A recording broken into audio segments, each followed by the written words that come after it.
Salut à tous et bienvenue pour une nouvelle vidéo. Aujourd'hui, je réponds à la question: peut-on transformer ces fibres lentes en fibres rapides? Avant toute chose, je tiens à préciser que je vais vulgariser beaucoup pour que ça reste compréhensible à tous. Donc les fibres lentes, ce sont les fibres 1, les fibres de l'endurance, et les fibres 2, ce sont donc les fibres rapides, celles des efforts explosifs. Ce qu'on sait, c'est que génétiquement, on a plus ou moins de fibres de ce type, on a une certaine typologie comme on dit.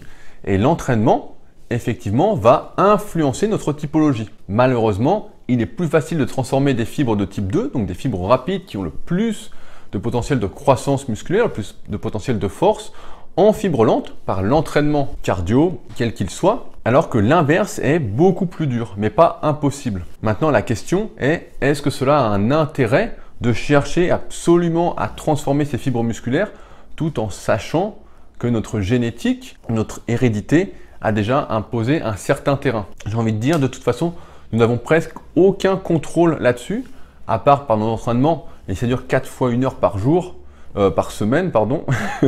On se rend bien compte que cela a un faible impact. Je me souviens d'ailleurs d'avoir vu une étude qui expliquait que lorsque l'on ne faisait rien, eh bien notre proportion de fibres rapides augmentait, parce que le fait justement de ne rien faire faisait que les fibres oxydatives, les fibres lentes, diminuaient au profit des fibres rapides. Et lorsque l'on s'y remettait à bouger, à marcher, faire n'importe quelle activité physique, eh bien on reperdait ces fibres rapides, entre guillemets. Est-ce que ça sert vraiment à quelque chose de se poser cette question? Je vous dirais que non. L'important, c'est encore une fois de progresser en musculation par rapport à soi-même, par rapport à son niveau, sans se comparer aux autres, en s'inspirant des autres, et vous verrez bien jusqu'où vous arriverez. Personne ne peut vous dire de toute façon jusqu'où vous pourrez aller, quel est votre potentiel exact, même si j'explique en détail dans la méthode Superphysique tome 1 qui sort le 10 décembre 2016 sur mon site rudicoya.com, pourquoi vous êtes fait et pourquoi vous n'êtes pas fait.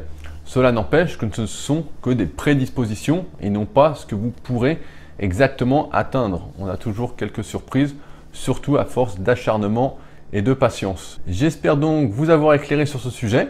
Si jamais il vous restait des questions là-dessus ou si vous aviez d'autres questions, n'hésitez pas à les poser dans la partie commentaires sous la vidéo. Vous pouvez également obtenir mon e-book gratuit avec un lien dans la description. Et enfin, vous pouvez également vous abonner à la chaîne YouTube pour ne louper aucune de ces vidéos.